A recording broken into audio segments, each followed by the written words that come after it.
Le football a atteint ce stade de la Coupe du Monde de la FIFA où chaque match a des allures de finale. Il n'y a plus de seconde chance. Une seule erreur peut anéantir des années d'efforts, tandis qu'une performance exceptionnelle peut entrer dans l'histoire. Alors que le tournoi entre dans sa phase à élimination directe, l'un des plus grands affrontements, qui occupe tous les regards, est celui entre le Brésil et la Norvège.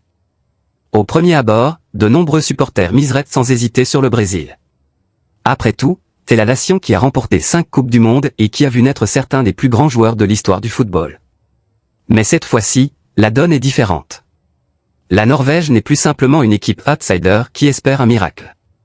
Elle est devenue l'une des équipes européennes à la progression la plus rapide, débordant de talent, de confiance et de détermination.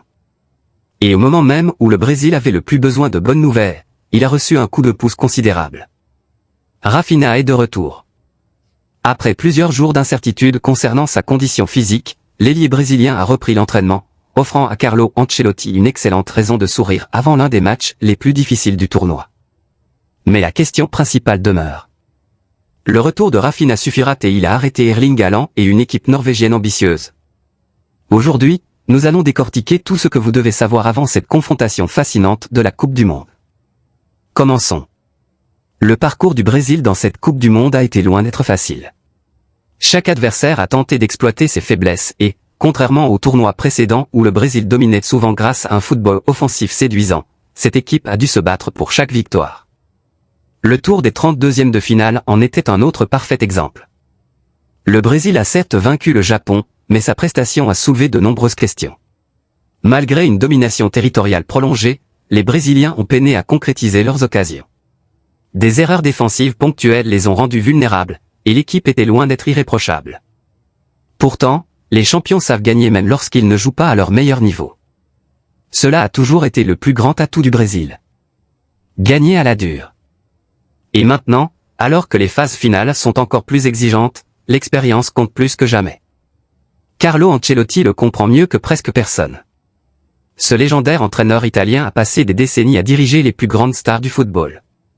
Il a remporté des titres de champion à travers l'Europe, conquis la Ligue des Champions à plusieurs reprises et s'est forgé une réputation de sang-froid face à la pression. Depuis qu'il a pris les rênes du Brésil, Ancelotti s'est concentré sur un aspect qui a parfois fait défaut à l'équipe nationale ces dernières années. Équilibre. Au lieu de s'appuyer uniquement sur le talent et les actions individuelles brillantes, il souhaite que le Brésil défende ensemble, attaque ensemble et reste discipliné pendant les 90 minutes.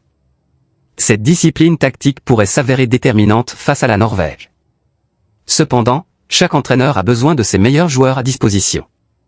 Et c'est précisément pour cette raison que le retour de Rafinha est devenu un événement si important. L'ailier du FC Barcelone traverse actuellement l'une des meilleures périodes de sa carrière.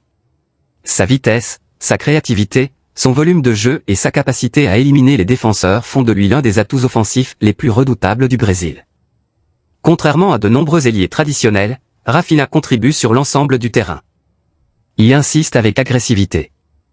Il redescend pour aider son latéral. Il crée des occasions. Et surtout, il ne s'arrête jamais de courir. Ces qualités correspondent parfaitement à la philosophie tactique de Carlo Ancelotti.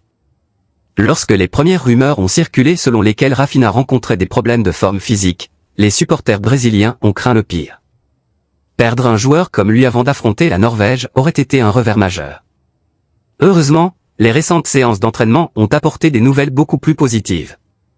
Rafinha a repris l'entraînement avec l'équipe et continue de travailler pour retrouver sa pleine forme physique pour les matchs. Bien que l'encadrement technique continue de surveiller attentivement son état de santé, sa seule présence a remonté le moral au sein du camp brésilien. Même s'il n'est pas titulaire, sa présence sur le banc pourrait complètement changer la donne. Jambes fraîches. Rythme explosif. Et la capacité de déverrouiller une défense tenace. Parfois, c'est tout ce dont un match à élimination directe a besoin.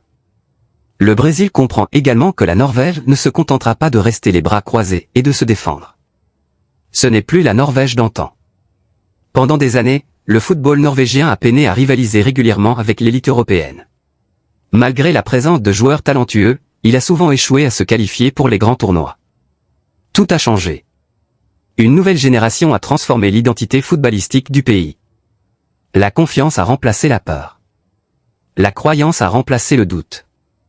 Et à la tête de cette génération prometteuse se trouve un homme que tous les défenseurs redoutent. Erling Haaland. L'attaquant de Manchester City est devenu l'un des buteurs les plus redoutables au monde. Son mélange de vitesse, de force, de déplacement intelligent et de finition impitoyable le rend quasiment impossible à arrêter. Donnez à Haaland une occasion franche dans la surface de réparation, et il y a de fortes chances qu'il marque. Le Brésil le sait mieux que quiconque. Pour arrêter Haaland, il faudra une concentration constante à chaque seconde.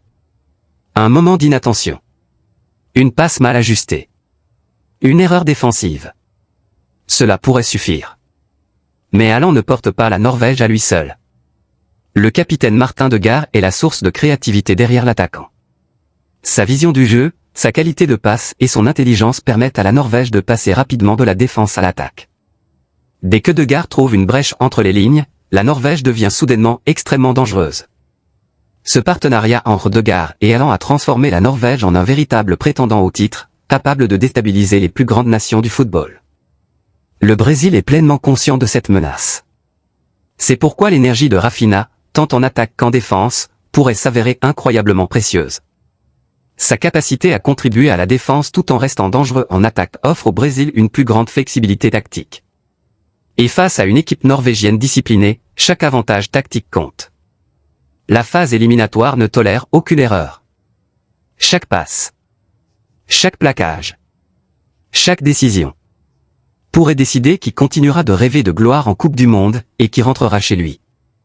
L'excitation monte, la pression s'accroît et les fans de football du monde entier attendent avec impatience de voir si l'expérience du Brésil triomphera de la nouvelle génération intrépide de la Norvège. Mais avant de prédire l'issue du match, il nous faut examiner de plus près l'ascension fulgurante de la Norvège, ses atouts tactiques et la manière dont Carlo Ancelotti pourrait tenter d'arrêter l'une des équipes offensives les plus dangereuses encore en lice dans le tournoi.